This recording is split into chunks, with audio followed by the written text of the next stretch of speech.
Chapter 101, The Claim. After a few weeks upon giving birth, Riel went to live with her mom. She felt devastated upon learning that her husband was philandering with his mistress, making him unreachable while she was suffering in pain. And worse, he didn't even bother to know if she was really dead, and find out where she and her son were buried, thus fueling her determination in giving Hyun-ki a taste of his own medicine. The day Hyun-ki almost hit the lady with her son in his stroller was Riel herself.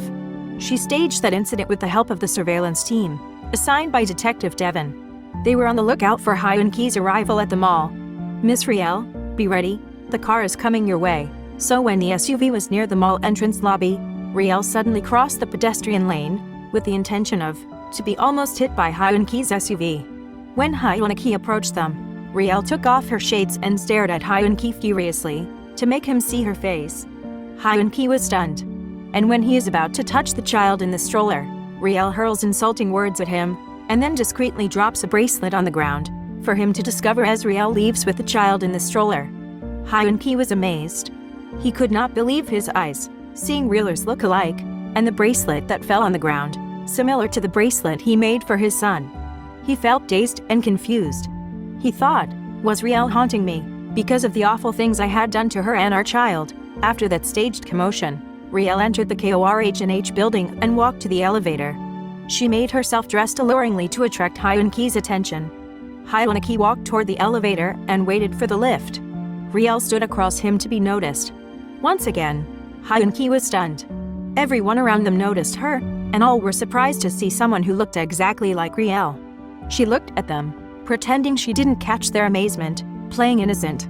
Hyun-ki couldn't take his eyes off her, so he followed her to where she was going. "Good morning, Ji. It's about time," commented the man who met her, then held her shoulders as they walked along the corridor. Hyun-ki stopped. When the men noticed that Hyun-ki stopped following them, Riel and the detective went the other way towards the exit door. "That was close, Flint.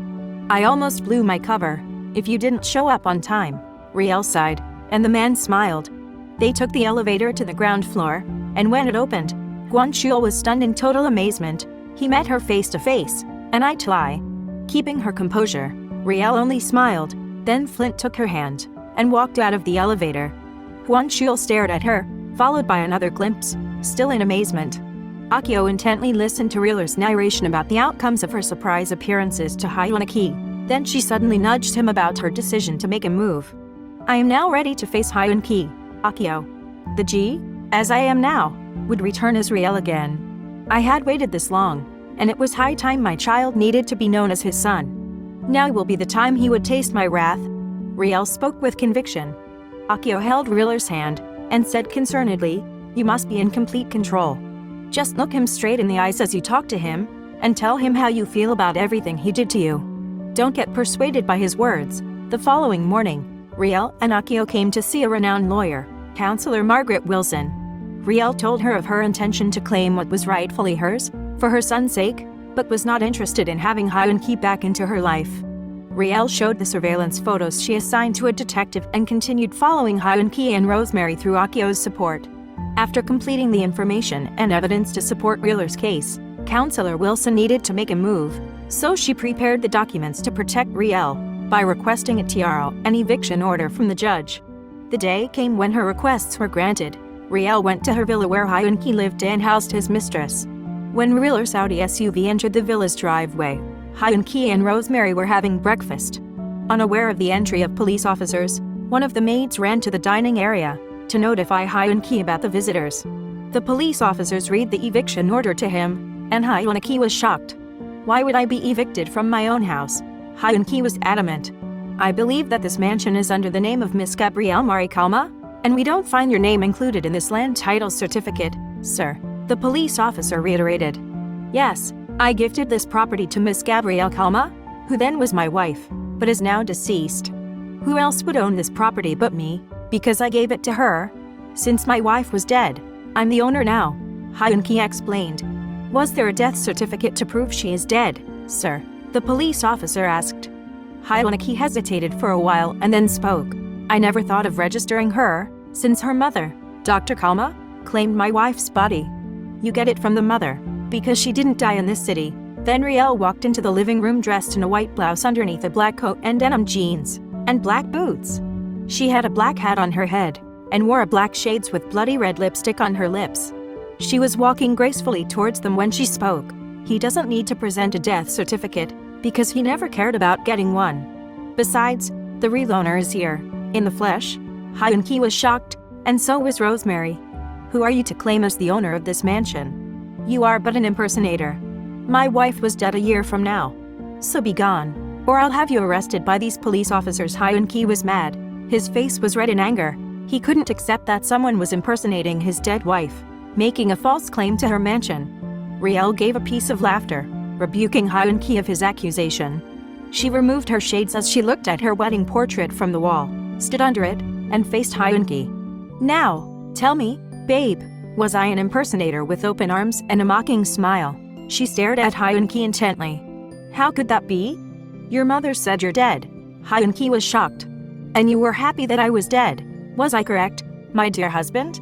Because if you couldn't accept my death, why didn't you follow me to the metropolis, mourn for me with my family, and visit my grave with our son? Simply because, deep inside, you rejoiced at being free at last. But now, I am back. Your pregnant wife whom you neglected and abandoned for that mistress of yours, Riel mocked, and Hyun-ki was speechless. I am here to claim what was mine. Then, a little boy approached Riel out of nowhere and yelled, Mommy, Mommy. The little boy clasped his arms around her mom's legs and gazed at Hyun-ki. While he stood still, he froze. Riel said, Look at this boy closely, Hyun. This is the baby you left for that woman, and this baby fought his life with me to survive. Hyun-ki stood still and was frozen by the painful truth hurled at him. Hyun-ki stammered, I didn't know you were alive. Your mom said that you were. Riel interrupted him quickly. Dead? I fell unconscious, because of the pain, as Mom described. She used this as an opportunity to take me back home, to bother your conscience, to make you feel guilty.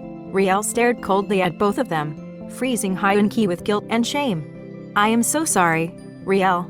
Please forgive me. He went to hug Riel, weeping. But Riel pushed him away. Then Young-sik approached him, held his leg, and said, Please don't cry. Mommy, don't make him cry. The little boy frowned with furrowed brows. Riel carried Young-sik and hugged her son. The nanny came to take Young-sik away, but the little boy cried and shouted, Dad-da?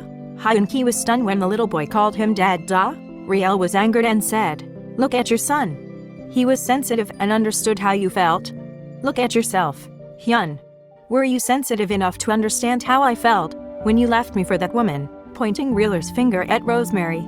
I came here not for you but to claim what is mine. Riel called the officers to serve Hyun-ki the eviction order and TRO. Please leave this premises now. Don't wait for me to throw you out of this place. Riel, you can't do this. This place is ours. Hyun-ki opposed. Ours? You defiled my home by bringing your mistress here. You're so shameless. You gifted this villa to me, Hyun. And it's all written here. It's my name. This villa belongs to my son and me. Please leave, and see to it that no piece of your clothing is left here. And please, leave the keys to the 2 rooms you have locked. And since you could not carry the bed with you, I'll have it thrown out and burned, Riel said with a touch of sarcasm. The police officers escorted Hyun-ki and Rosemary out of the house. Riel instructed the house staff to do a general cleaning of the entire house, remove the bed Hyun-ki and Rosemary used, and remove their wedding portrait from the wall. The house staff felt a wave of cheer and a delightful atmosphere surrounding the house, for at last, their true mistress was back, and had a son to bring fun and joy into the home. Meanwhile, Hyun-ki consulted a lawyer. He wanted to have shared custody with his child, and expressed his unwillingness to get separated from his wife. Our separation was a mistake. Rieler's mother connived with Dr. Korea that my wife was dead. They made me believe that for a year, only to reappear, and tell me that I faltered for never taking action to find out if they were dead. My only fault was that I didn't fight for my right to claim my wife and son's bodies for a funeral and decent graves for them, because of the misdeeds I had done. I also believed that Mrs. Kalma told the truth, since she was a doctor. I accepted their announcement. They made complete fool out of me. Please, Attorney Kizan, help me get my family back. Will Hyun-ki win in having Riel and their son return to his abode? Keep following the exciting Windows of the Heart series on my TikTok and YouTube channels. Thank you.